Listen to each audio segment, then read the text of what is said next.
This is the After Party, live with Kim McAllister. Pick a couch, grab a drink, and settle into the conversation.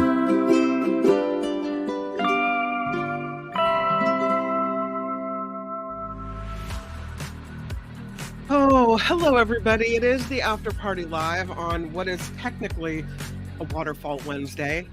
But there are some days where you just wonder, does anybody want this show today? Do we just kind of want to curl up in a ball and go, oh, let's just block out the world?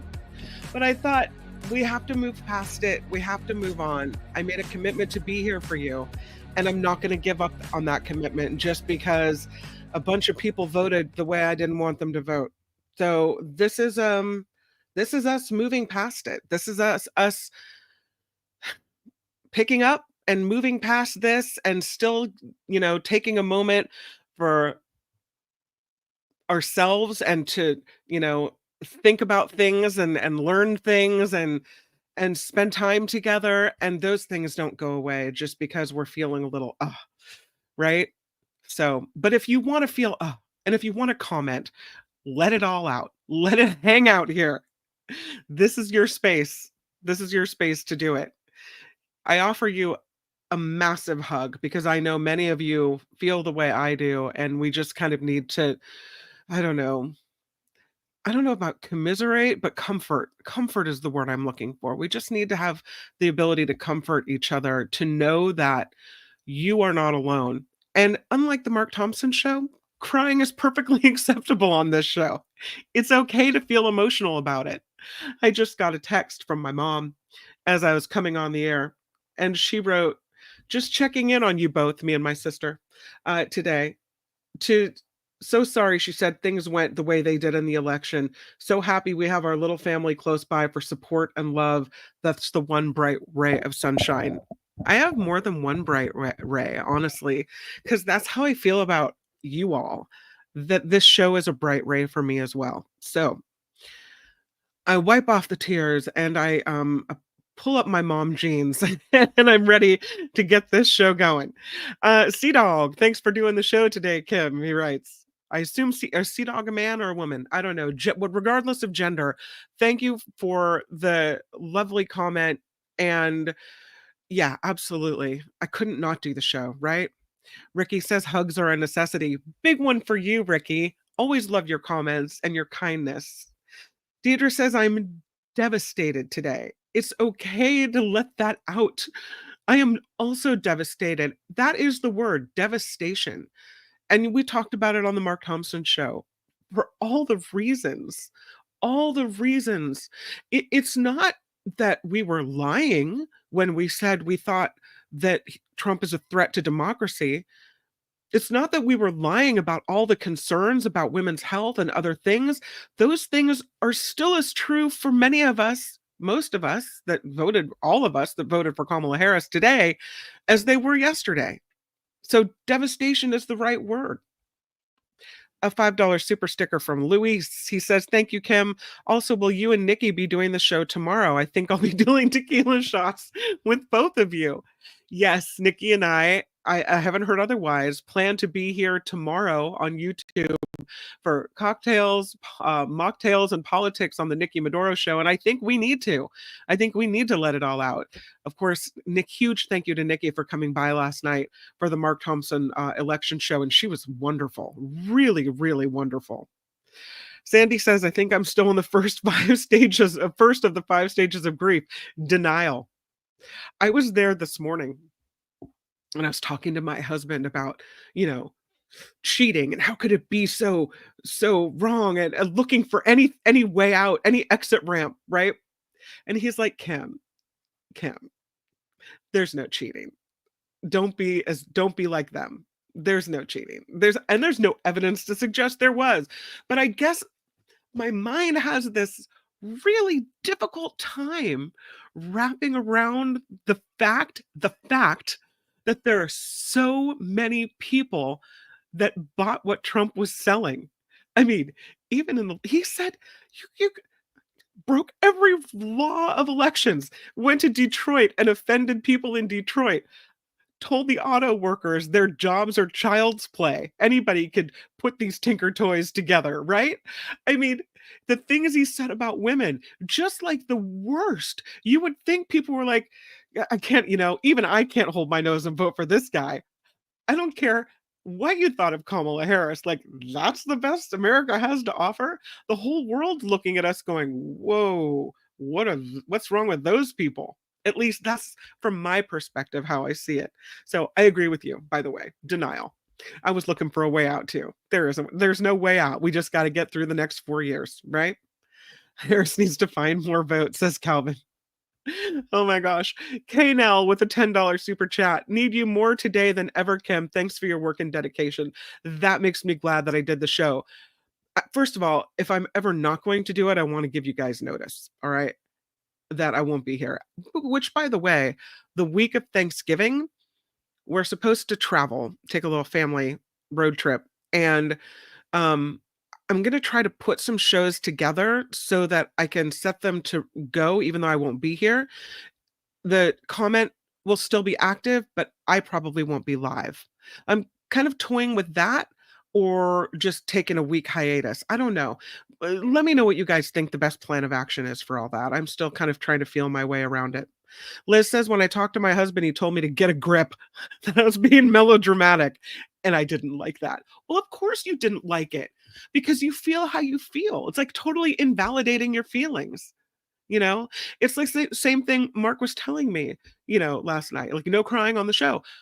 Got it. Like I understand it, but there's still part of me that's really emotional about all of this. See, I feel differently than him. I get the anger. I get the need to push forward. I get the need to move on. And he's totally right. And yet, I still feel, especially on day one, right? Day one post election, like I just need to curl up in a little ball somewhere and rock back and forth and heal myself. So I get it. I get it. This is a safe place for you. Your melodrama is welcome here. I'll add it to my own and we'll have a big old melodramatic party. Sandy says, I keep thinking I'm going to wake up from this nightmare. Nightmare is the right word for sure. Mo says, what happened on no politics on this program? Okay, Mo is right. Thank you for reminding us. We'll move forward. My bad. I'm sorry. You don't need to rehash it again. So let us take the exit ramp toward escape. Why don't we? And the first story that we will do. Sorry, Mo. Thanks for keeping me on track. I saw this story in the San Francisco Chronicle. And this one has to do with surcharges. It's a little political because we're talking about the money in your pocket, right? But I thought this was interesting because San Francisco has so many surcharges on receipts. This San Francisco bakery has removed a 7% surcharge because of the massive amount of backlash that they got online. The bakery is called Jane the Bakery, and this story comes from SF Gate. The 7% surcharge was supposed to pay for employee health care. Now, when you go buy something in San Francisco, like it's enough that you're paying $4 or $5 for a muffin or whatever it may be. Then you tack on, 7% plus tax. All of a sudden you walk away, you're like $8 for a muffin. If you add some coffee to that, you're like $12 for a muffin and coffee. Really? I get why people are upset. On the other hand, don't you want those people to have health care? Is an extra however many bucks going to kill you? Apparently it will. Jane the Bakery has several cafes and bakeries across San Francisco, and now they will no longer tack on that 7% fee at any of their locations. And they say this, we love our customers. At the end of the day, they said they don't want their customers to be bummed out about some surcharge. It's the last thing they want. The goal is never to have an adversarial relationship with our community. People call these junk fees, these surcharges that just appear at the bottom of your receipt. And across the Bay Area, people have been pushing back on these. So there's a California law, Senate Bill 478. It bans California businesses from using these junk fees. People don't like it. They don't like it at all. There were hundreds and hundreds of people complaining about this fee at Jane the Baker. So they were trying to offset the full healthcare and benefits for their staff, the cost of that. They even had a sign at the register so you knew up front. And they say, please let a team member know if you wish to remove this charge. So he could look at the person in the eye and say, I don't want to pay for your health care. Can you take that 7% charge off? If you get sick, you're on your own, pal. Could you do that? Could you look at that person and say that? I'm sorry. I can't afford to pay for your health care today. Thanks for stirring my the batter that made my muffin. And by the way, if you break that wrist, yeah, that's on you. Okay. What do you think about that? I'm going to the chat. Do you have strong opinions? Hmm. Sandy says, I do find those surcharges to be really obnoxious. They should just raise prices if they have to, but don't passively aggressively make it about employee health benefits. Peter Newton says, hey, times they are a changing. Healthcare is just a concept in your mind. Pain in the Musk game. Yeah. Sea Dog agreeing they should just raise those prices and accept no tips. Eric, with the very sensical, we should have universal health care not tied to employment, right? Yeah. Well, I don't think I could look someone in the eye and say, take that 7% off, knowing that it's paying for their health care. But then again, the rest of the country disagrees. Sorry, Mo. Let's talk about penguins. Here are the emperor penguins in their natural habitat. Look at that little baby penguin under his daddy's legs. Snow and the ice, and they huddle together, and this is the way they're supposed to live. Not on the sunny beaches of Australia. Hey, wait a minute. What happened here? This is a wayward penguin. We talked about it a little bit I talked about it a little bit in the news on the Mark Thompson show, but this penguin turned up on this Australian beach, thousands of miles from home on Ocean Beach near Denmark, Western Australia. This was quite a surprise to the people that live there. They're like, is that a penguin on the beach? Yes, it is. There's a spokesperson for the Australia Department of Biodiversity, Conservation and Attractions. They say this sad little penguin is malnourished. It looks that way anyway. It's now in the care of a trained, registered local wildlife center. They expect the rehabbing process to take a few weeks for this creature. But the problem is how this happened. So, Ocean Beach is more than 2,200 miles due north of Antarctica. So, this penguin swam significantly further to reach Australia. Wild. There's a research fellow at the University of Western Australia, Belinda Kennell. She said this is the first time that an emperor penguin has been seen so far north. They think maybe this little one followed a current north from Antarctica. She said what they tend to do is follow certain currents where they're going to find lots of different types of food. And we know this penguin was hungry. So she said maybe those currents just tended to be a little bit further north toward Australia than they normally would. There was a guy who was surfing at Ocean Beach in Australia. He saw this penguin emerge from the sea, according to SF Gate. He said, he's not a little guy at all. He said he was massive, way bigger than a seabird. And we're like, what is that thing coming out of the water?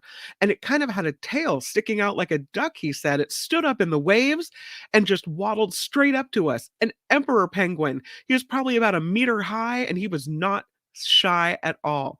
The surfer said, should I do it in the surfer talk? He tried to slide up on his belly. The California surfer. He tried to do this slide on his belly thinking it was snow, I guess, and just face planted in the sand, and he stood up and he shook the sand off. These emperor penguins rely on sea ice to form their breeding colonies and to avoid predators in the ocean, to forage for food as well. The Earth's temperature is rising as a result of greenhouse gas and carbon dioxide emissions. So the sea ice is at risk of disappearing, according to environmentalists who are really concerned about this wayward penguin. Yeah. They also have a breeding issue, a reproduction issue. There's a catastrophic breeding failure, supporting grim predictions that more than 90% of emperor penguin colonies will be quasi-extinct by 2100 as the world warms. After he's rehabilitated, which I hope they do well, they need to take this one back to where it belongs. Yeah. Can you imagine seeing that thing come out of the sea at Ocean Beach in San Francisco? Like, that's how crazy that is. Here's a story from well, let's do this one. We need this little one. What is that, you're asking? What is she trying to show me now? This is a little tiny pygmy hippopotamus. Another little baby pygmy hippo born. Haggis, born October 30th at Scotland's Edinburgh Zoo, and so far reportedly doing very well, following in the footsteps of a fellow pygmy hippo born in Thailand that went viral with all the cuteness. This is an endangered species native to West Africa.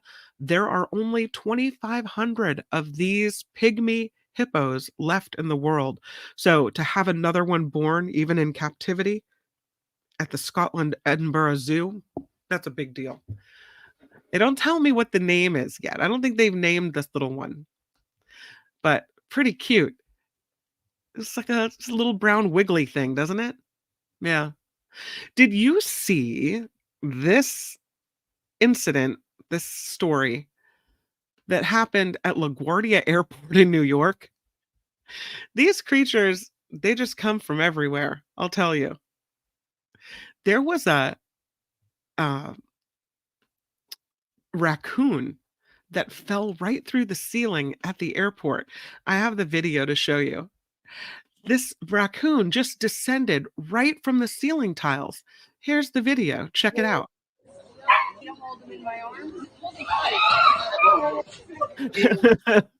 Popped right out of the ceiling, starts running around LaGuardia.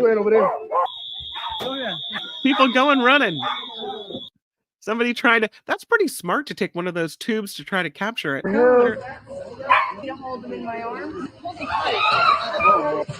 Ew. Save LaGuardia. Right over there. Kind of a bit of a moment there. I love the video of the guy who, like, with the locks, who looks up and he's like, what? Something's going on. This traveler captured that video at LaGuardia when chaos ensued at the terminal. The raccoon was seen dangling from a cord suspended from the ceiling at the Marine Air Terminal used by budget carriers Spirit and Frontier Airlines before it dropped to the floor. So you saw there, passengers and employees were scrambling to try to get away from the animal while alarm bells were going off. The video shows the raccoon run past a TSA security checkpoint where a man unsuccessfully tries to trap it in a trash can. The Port Authority says the raccoon was captured after a later sighting and it was relocated to the outside of the building. Should we watch the video one more time? Hold them in my arm. This guy, he's like, what? Ew. Save LaGuardia. Right over there. You know what I think? I think that raccoon was just as scared as the people trying to run from it. He didn't want to be there either, right? So I'm glad they helped him find his way back to the great outdoors. Let's talk about the torrid meteor shower. This is going to be kind of cool. Check this out. Ooh. Yeah, it's coming.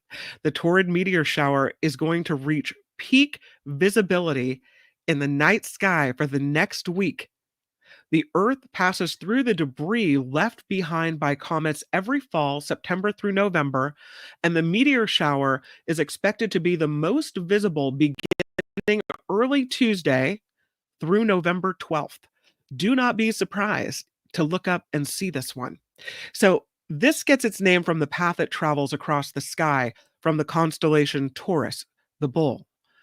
So, it's the Taurid meteor shower. You could see more meteors or fireballs the higher the shower's radiance are in the sky. The head of the NASA Meteoroid Environment Office, that's got to be a cool job. His name is Bill Cook. He told ABC that the Taurid meteor is the result of the comet Enki, which is one of the largest in the solar system. Enki is a small portion of an even larger comet that broke up 10,000 years ago. He said what makes them so special is the Taurids are big. They're big pieces of debris. They produce very spectacular fireballs. You don't want to look at the Taurus because the meteor coming from there will have short trains and will be faint. So the Taurid meteor shower comes in two waves. We've got the southern Taurids and we've got the northern Taurids.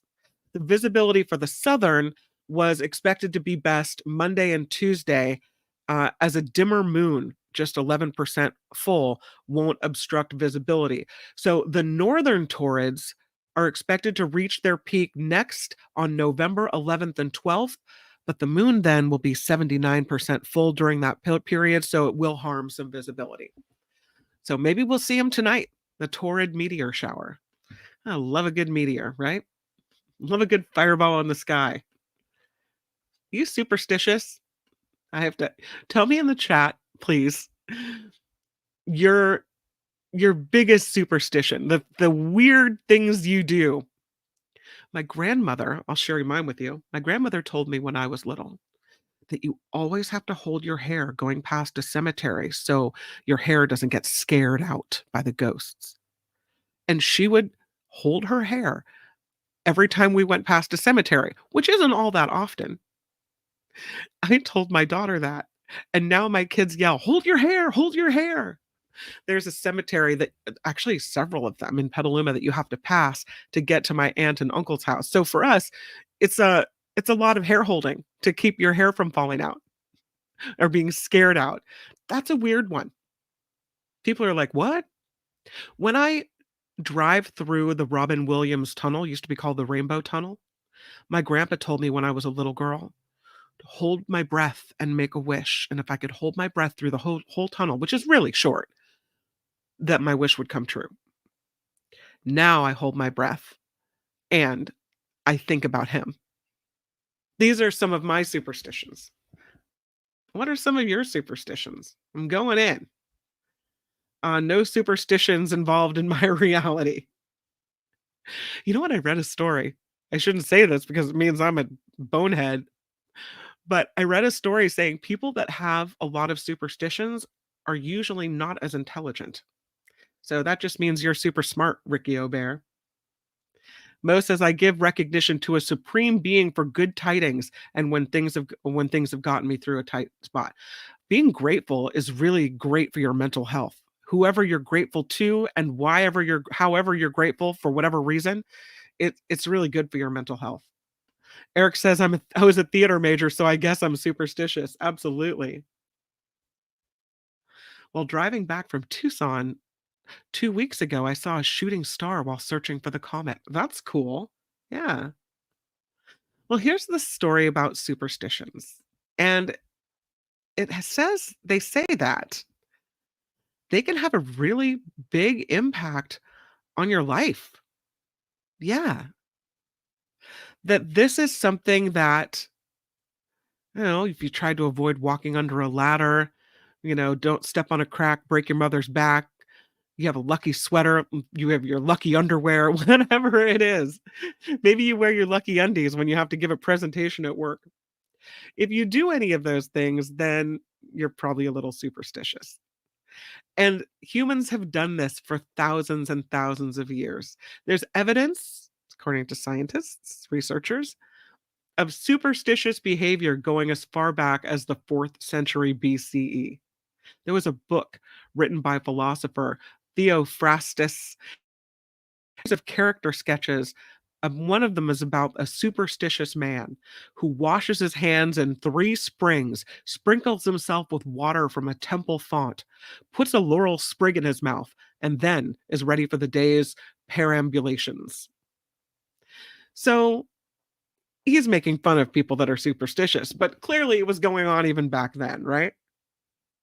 We know superstitions are not scientific. Often they're not rational. They have no real bearing on what will happen with events or not. Just say break a leg and someone can still bomb on stage, right? But why do we keep wearing that lucky sweater? Why do we keep looking for that lucky clover or wearing the lucky undies? Psychologists say superstitions have to do with feeling in control. That, we want to avoid worst outcomes and achieve the best outcomes. So, in situations where we know the outcome is certain, we probably won't engage in the superstitions. But those times when things are less certain, there's a big question mark, there's something you really, really are rooting for. Chance plays a bigger role. They say we're likely to fall back on superstitions. And they wondered, is there something scientific about engaging in superstitions? So, a team of scientists out of Germany ran this experiment testing the effect of good luck superstitions on people's behavior. They designed this experiment to see how superstitions affected people's performance on a series of tasks, how well they would perform on 2 time tests, one a matching game, like a memory game, and one a word game that involved creating as many words as possible out of 8 letters. So before those tests, scientists called each participant, told them to bring a personal lucky charm for this experiment. Then before each test, about half of them had their lucky charm taken away. Brutal. When scientists found, or what they found, was that those who had been allowed to keep their lucky charms felt more confident going into these tasks. They also performed better than the ones who didn't, which raises the possibility superstitious beliefs might actually make someone believe more in their own talents and their own abilities, and so it might actually pay to be superstitious. What? Yeah. Well, it makes sense, right? The same reason that medicine that are placebos work. It's like a trick on your brain. It's all about, sorry to bring up the term, the mind effing yourself, right? It's all about how you think about something, about your mental game. So whatever makes you feel confident, whatever makes you feel like you got this, use all the tools you got and bring them. And you might have more success. And that's what it showed. I'm going into the chat for this. Trevor said, my grandmother was very superstitious. I'm not superstitious at all. Blackjack table rituals don't count. Oh, Trevor, it all counts, my friend. It all counts. Yeah. Mo says a state of mind and the powers within. Eric says the placebo effect is real. Absolutely real, right? They didn't use the word placebo effect. I did, but I feel like that's, it makes sense. It makes total sense. In the placebo arena and in the superstitious arena. Sandy says, I knock on wood when I comment out loud about something I hope will happen. I do that too, Sandy. Believe me, I knocked on plenty of wood yesterday. There's probably a dent in your coffee table. Peter says, I kiss the roof of the car when getting close to a yellow light for luck. Really? That's cool. Or when a light stays green long enough for me to pass, thanking the light. That's awesome. I want to ride around with you. Gregory, my apologies, says, so Kim, I love your picture. Is that Gandalf? Gandalf the Grey? Is that what I'm looking at? Kim, are you trying to tell us that a major meteor marks the return to office of the man-child? That's what I'm saying, my friend. That's what I'm saying. Yeah, wish I could say it different. Phineas says, when I'm on the Bay Bridge, I pray for no earthquakes. I think we all do that, right? Josh says, I'm superstitious about clean underwear. Really? It has to be clean? What if you just skip the underwear altogether? I don't know, then you don't have to worry about it. Uh, I blame the Dodgers, says Peter. Mo says, being a cancer survivor, so far I do carry a belief of greater and also the powers that are generated from within. You're looking though, I don't know if he whose name shall not be spoken. You're looking though at religion as a superstition. Do we see that in the same way? Do we see superstition like carrying a lucky clover in your pocket, believing that that would bring you luck in the same way that we see a higher power and believing in that? Is it all superstitious? Is religion superstition? Mm. Oh, you're on the Bay Bridge at this moment. Please, God and the Shamrock, don't let Phineas be on the Bay Bridge during an earthquake. There you go. We got you. Gregory says, I never put $13 of folding money in my pocket. Really? I never even thought about $13. Oh, wow. Of course, Phineas as a passenger. All right. Let's move on from superstitions. I think that story is really interesting, though, to what happens to our brains when we're watching movies. It's kind of interesting. Next time you're watching a movie, think about this. MIT mapped how the brain experiences movies. They showed people Inception and Home Alone and mapped the brain while these people were watching these movies. And what they found was that different movies activate different functional networks in your brain. Now, there are dialogue plots to follow, there are visuals that we're taking in. So our brain is working when we're watching movies.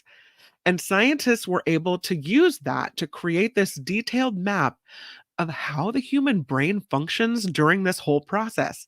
So they went and put people in a functional MRI machine. It's a team from MIT, and they mapped what different brain networks activate when subject watch clips from a range of movies. And they saw that different executive networks in the brain are prioritized when watching easy versus difficult scenes, which makes sense. The study, which I think is kind of a fun study, is published November 6th in the Cell Press journal Neuron. They say inside the brain, there are different areas that are all interconnected. And the various connections form these functional networks that relate to how we perceive the world around us, how we behave in life. The majority of studies on the brain's functional networks have been based on the fMRI scans of people at rest. But many parts of the brain or the cortex aren't fully active if there aren't external simulations present. In this new study, the team wanted to investigate whether screening movies during the MRI scans could give any insight into how the brain's functional networks responded to complex audio, visual stimuli, this type of thing. So, if you're just thinking and you're not watching a movie, they said that that was the original scan taken, kind of like a baseline scan. They looked at 176 young adults while they watched a total of 60 minutes worth of short clips. And it ranged from independent movies, Two Men, Welcome to Bridgeville. They showed them Home Alone. They showed them The Empire Strikes Back. And the team averaged the brain activity across all of the participants. They used AI to group together and pinpoint the brain networks that were activated. The cerebral cortex, the brain's outermost layer, is involved in all of this. Memory, learning, reasoning, problem solving, emotions. Then they looked at the activity within these different networks and how that related to what was in each scene. Were there people? Were there animals? Were there objects?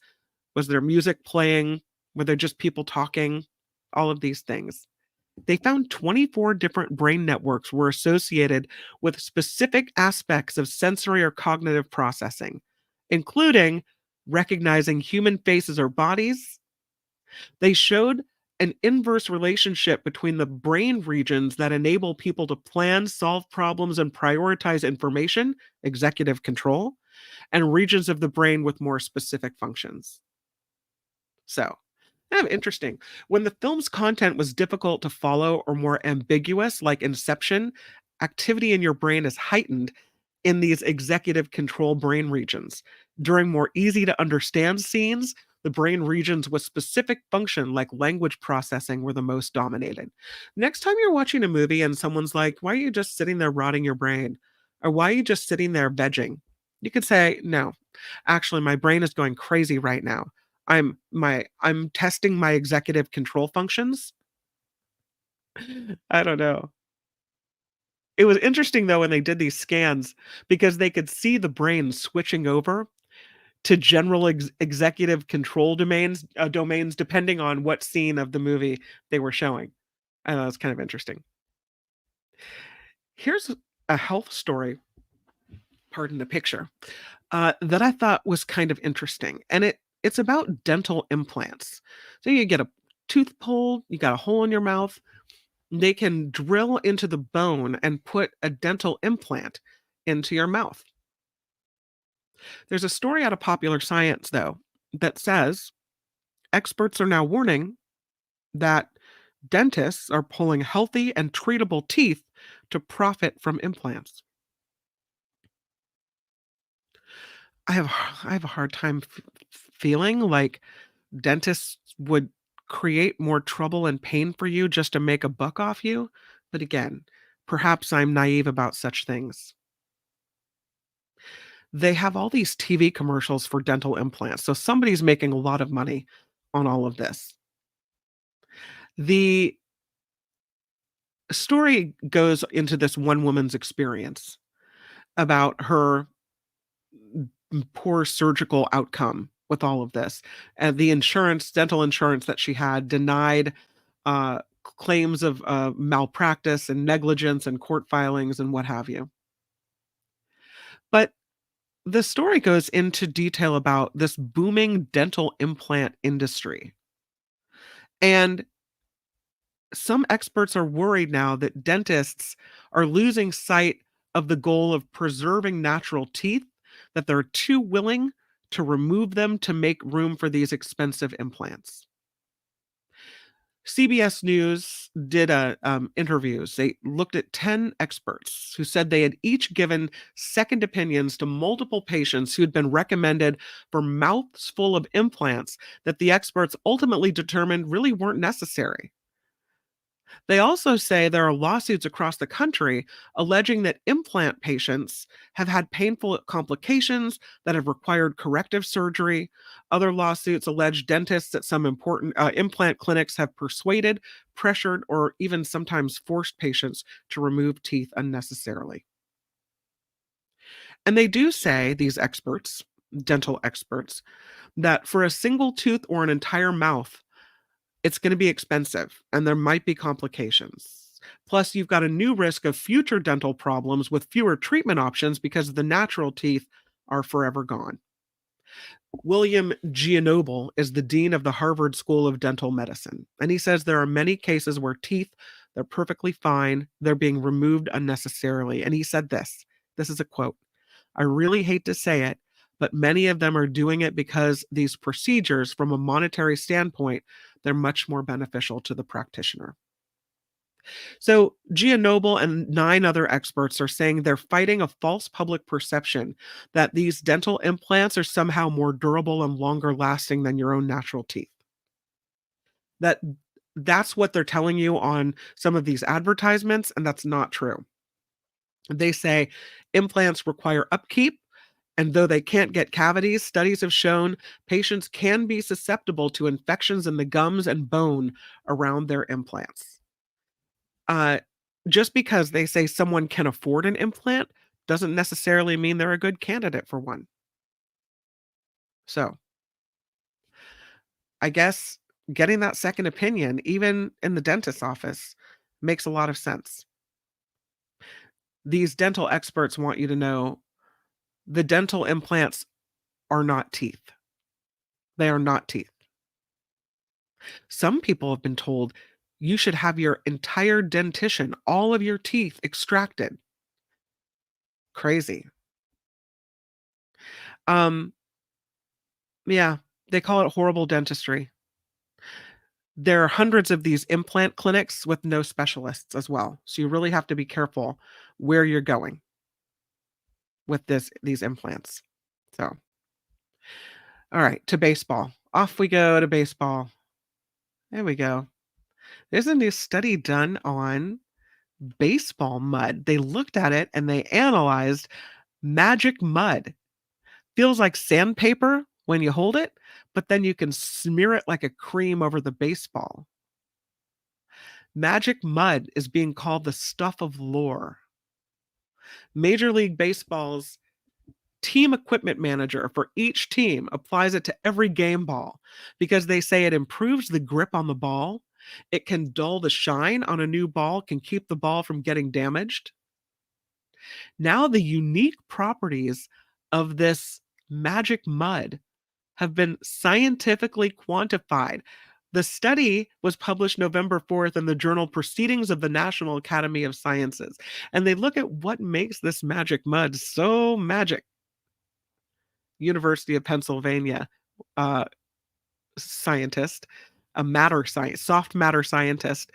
His name is Shravan Pradeep. He's one of the co-authors of the study.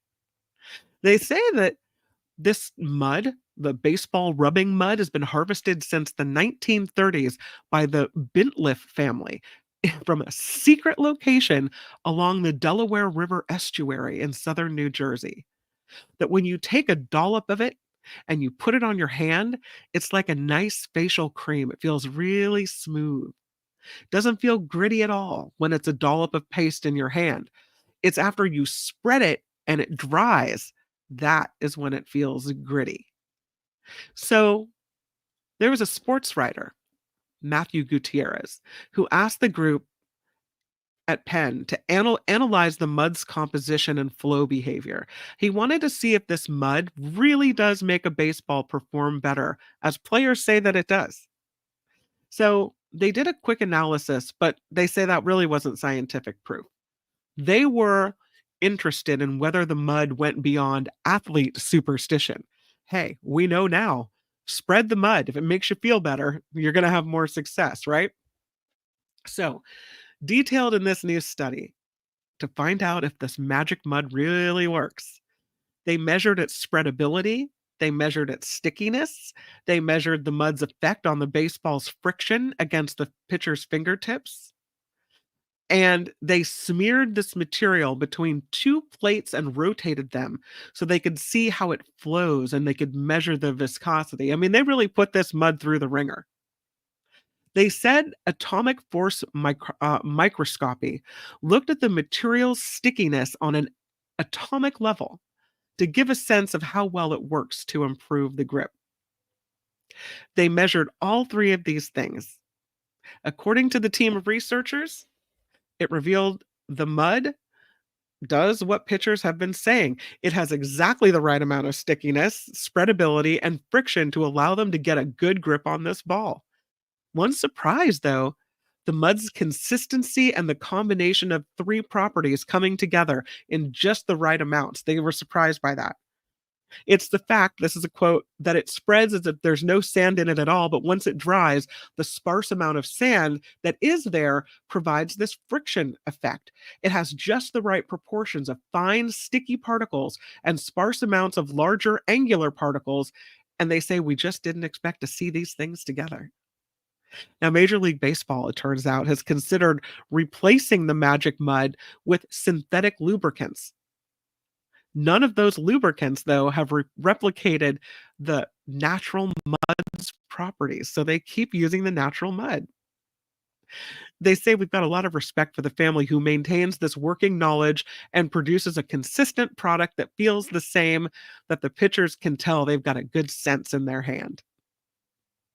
You know? If you feel it works, it works.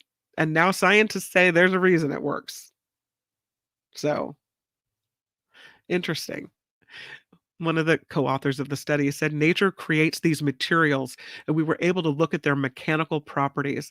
So there are other materials out there which we don't know what they do, but they have exotic mechanical or transport properties that we might want to look at. They could be an inspiration for a different group of lubricants or gripping materials to try to engineer them. Or geomimicry, right? Looking at natural substances to make more sustainable materials. So they're going to keep using the mud. The magic mud truly is magic. Magic, magic, magic. All right, we're coming to the end of the show, but I think I have time for another story. Let's do this one about the best theme park in America. The story comes from KTLA. I found it on there today. This theme park is in Tennessee. It looks like an old water wheel, an old shingled building. This Tennessee theme park beat out Disneyland for the favorite theme park. It's Dollywood. Dollywood, the theme park, part owned by country superstar Dolly Parton in Tennessee, beat out Disney and Universal theme parks for another award. Newsweek and research firm Statista named Dollywood Parks and Resorts the best theme park in the United States for customer service. Disney Parks and Resorts came in second. Universal Parks and Resorts came in fifth. The evaluation focused on 5 key components: quality of communication, professional competence, range of services, customer focus, and accessibility. They based their research on an independent survey. 28,000 US customers were asked. Earlier this year, Dollywood also won the favorite theme park and best new attraction categories in the National Amusement Park Historical Association's annual member survey. Disneyland and Disney World ranked second in the favorite theme park category. Universal theme parks were not named in the top categories. Dollywood opened in 1961, and back then it was called Rebel Railroad. Then Dolly Parton bought it in 1986. She changed the name. She expanded the theme park. It's got a water park, 2 resort hotels, live entertainment, dozens of rides and attractions. They don't have Dollywood open year-round because of the weather there. Makes me kind of want to go to Dollywood. That's kind of maybe a good place.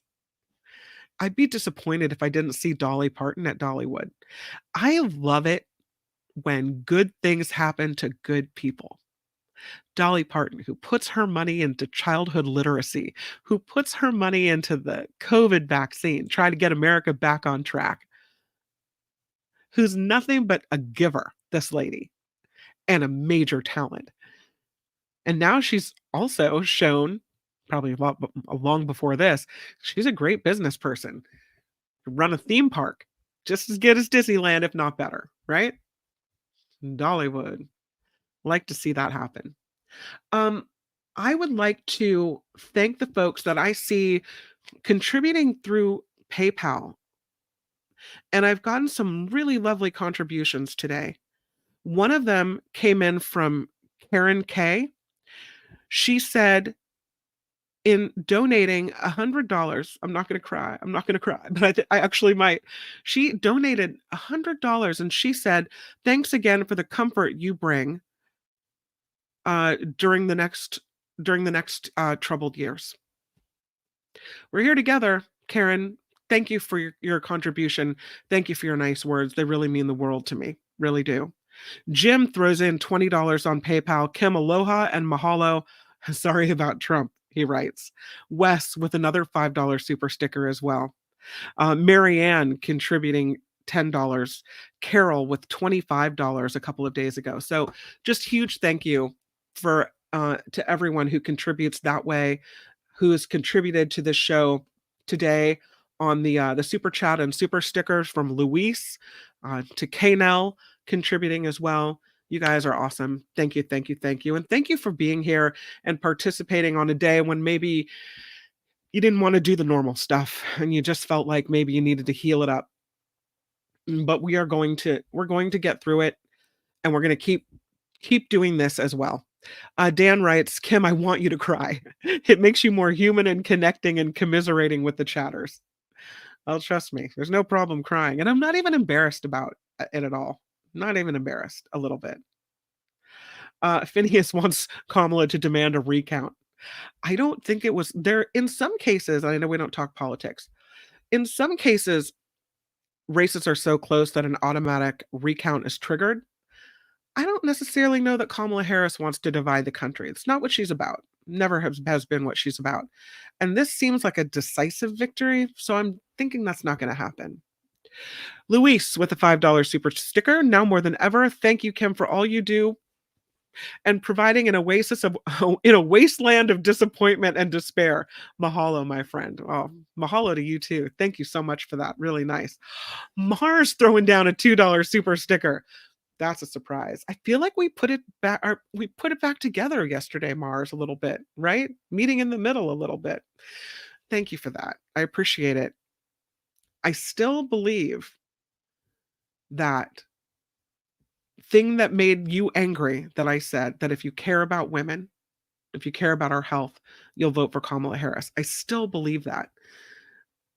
But I don't not like you because you didn't buy it or you don't believe it.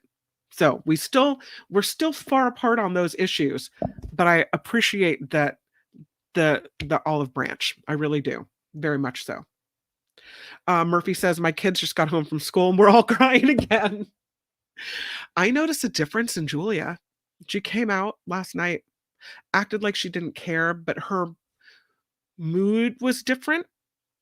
Her mood was different. Kids understand. Kids get it. They care. Trevor says, Murphy, I keep crying all day. Oh my goodness. All right, everybody, group hug. Group hug and a little bit of love. We're going to get through this. We are going to get through this. We can't look away. We can look away for a day, maybe even a week. We don't have to watch the inauguration. It might be too painful. But we can't look away from what's happening in our country, and we can't stop hoping for good. That's what makes us who we are. And I really believe in that. And I really believe in us. All right? Okay. Mars says, Kim, I understand, Kim, and I respect your belief. We are only human. Julia sounds like a strong-ass woman the next generation needs. Kudos on raising her. Mars, you're being really nice to me. What's going on? Thank you for that lovely comment. I so appreciate it. You know what makes me happy about this, especially that it happened before the election, because it was yesterday while this is all still going on, is that it shows that people that vehemently disagree on something can still be civil and nice to each other and kind to each other. So that makes me feel really, really good. And I'm grateful for that because you give me hope. Who knew that it would come from you, Mars? But so much thank you to you. That doesn't even make sense. So much thank you. I speak English. So many thank yous to you for that. I really appreciate it. Phineas is saying no. The voting numbers from 2020 don't match 2024. There needs to be a recount. Phineas is saying this is fraud. We'll see. Maybe somebody somewhere is thinking the same thing you are. I don't know. Maybe I'm a giver-upper, but I don't have a lot of faith that that's going to happen. I just don't. And I don't know if our nation can handle more of that right now. So we'll see, Phineas. I'll keep my eye on it. Absolutely. All right. That is the after party live on this Wednesday. I had a whole bunch of waterfalls to show you as well. We'll get to it. Tomorrow is Trivia Thursday. Want to take your mind off everything going on? We will do it, and we will have a great time with it. Send me your trivia topics if you have any, and we'll do it tomorrow on the After Party Live. David Katz coming on the Mark Thompson Show tomorrow at 11 a.m. The After Party Live with Trivia Thursday, followed by the Nikki Maduro Show. Cocktails, mocktails, politics, 5 p.m. here on YouTube. That is the lineup for tomorrow. Until we meet again, you guys, make it a really good day. You can do it. I know you can. The After Party Live would like to thank the following contributors and viewers like you.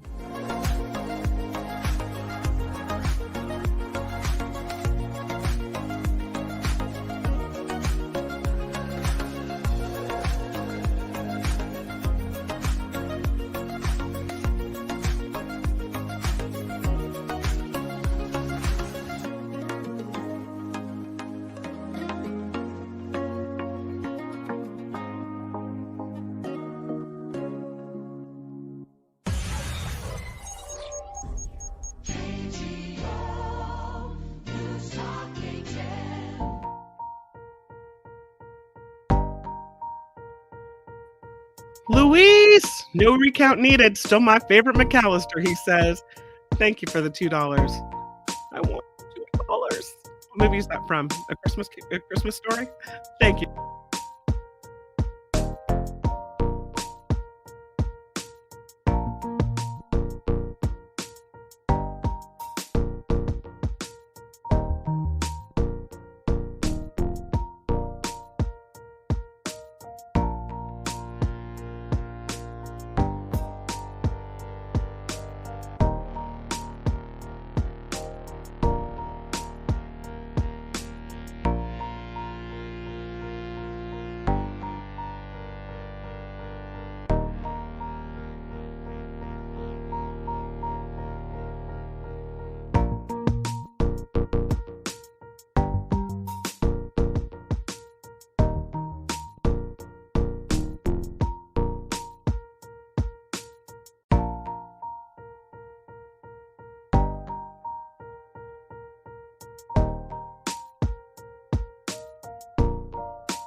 Okay, Trevor, I'll give you a hug noise. There's my big hug for you. So see, you have it virtually and in audio. I know it's not the real thing, but maybe it helps.